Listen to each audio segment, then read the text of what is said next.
Hello, I'm Aaron Matus with D1 Ticker here with another D1 Extra.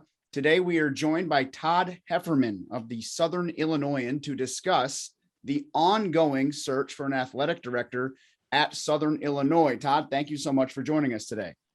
Thanks for having me. Appreciate it. So we know that last month, Liz Jarnigan was terminated, and right now Matt Kupec is serving in an interim role as they search for a new athletic director. And I guess we'll start really broadly. What's the latest with the search?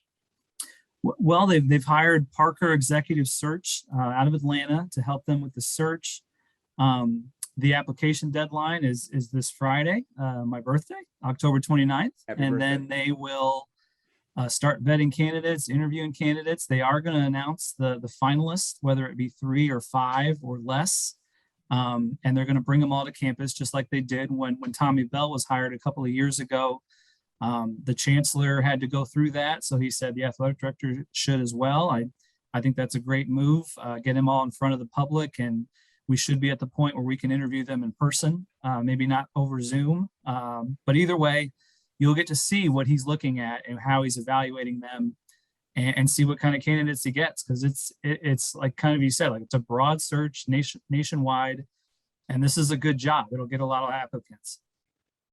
Chancellor Lane mentioned the deficit that the department is operating at. I believe you wrote about it recently, saying that it's been at about $9 million the past few years. And he said that is something that must improve. And I believe he touched upon this a little bit, but just wanted to hear your thoughts on it. I assume that a fundraiser and or marketer is going to be high on the list, given the fact that he made those comments about the deficit. Yeah, absolutely. At this job and in any job in Division I now, you always need a face, a figure head, so to speak, and then someone that can raise money. And, that was one of kind of Liz Jarnigan's biggest weaknesses on her resume. She was not an experienced fundraiser. Now, that's not something you couldn't learn, because she was under Jerry Kill, who was one of the best fundraisers actually we've ever had here, probably in just less than a year or two.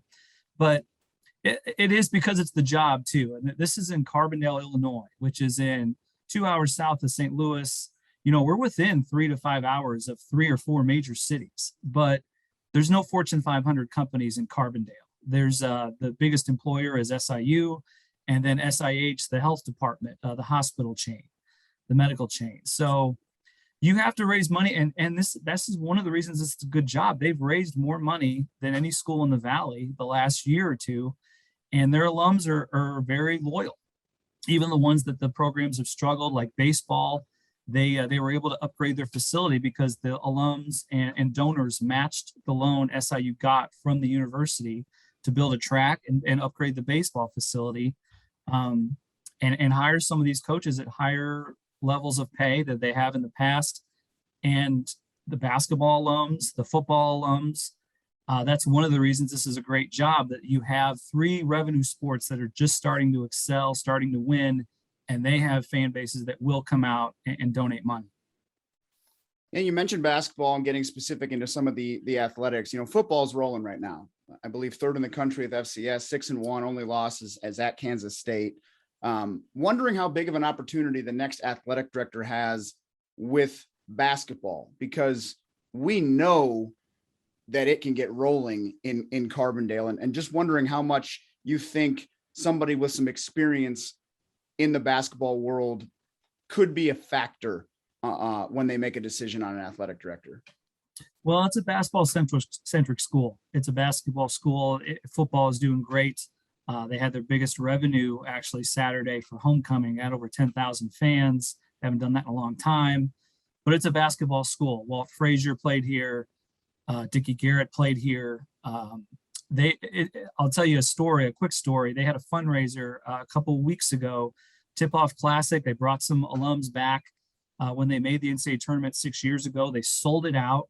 It was over $60, $70 a plate. They haven't made the postseason in 12 years.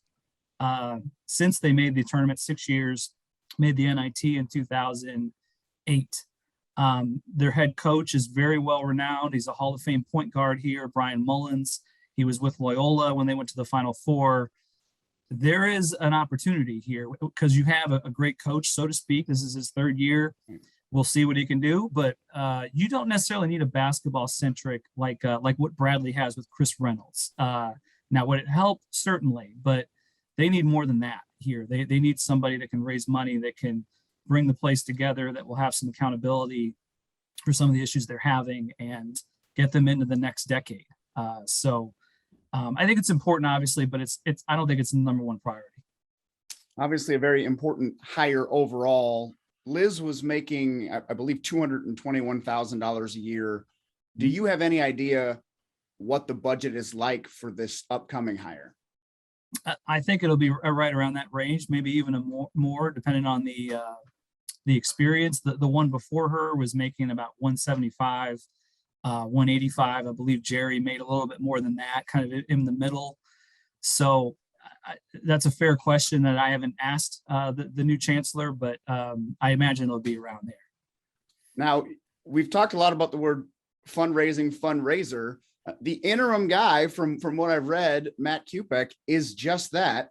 Why doesn't he want the job? Well, I'm not going to speak for him. He said he doesn't want it. Sources have told me that maybe he is interested in it, but he's also the CEO of the SIU Foundation and has done record numbers there. I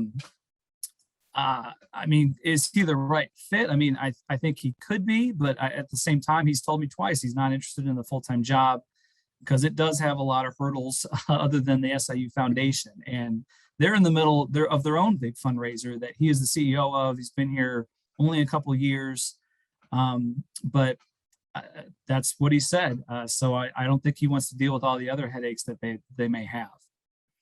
All right, we just want to wrap up with kind of your take on this. What does this job need if SIU is going to excel here? What do they need out of this athletic director hire? Well, I think they need somebody with some experience in this position. You're battling 17 sports. They're working on enrollment as a big piece of their fundraising right now and their money.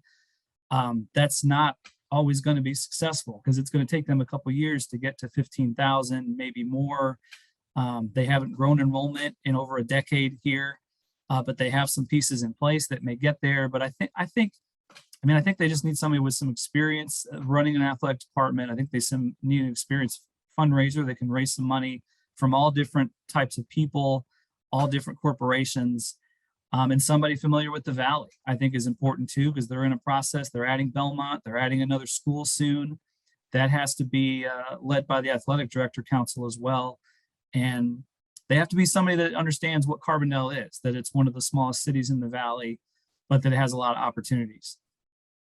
And I think real quick, I think you wrote about this, but what's your understanding of the timeline for the hire? Well, Matt Kupec said they might see the finalists in by November, December, and they might have somebody in place by January 1st, 2022. So that's pretty quick, but at the same time, that would be a fair, I think, search, 2 months almost. I think that would be a fair timeline. That's what he's looking at. I don't necessarily think there's a lot of rush to get somebody in right away, but certainly they want to turn the page as quickly as they can and put somebody full-time in there. We are obviously very interested in what happens there in Carbondale. Todd, you've been all over it. We will be following along as you cover the search. And thank you so much for joining us. Thanks for having me. Appreciate it.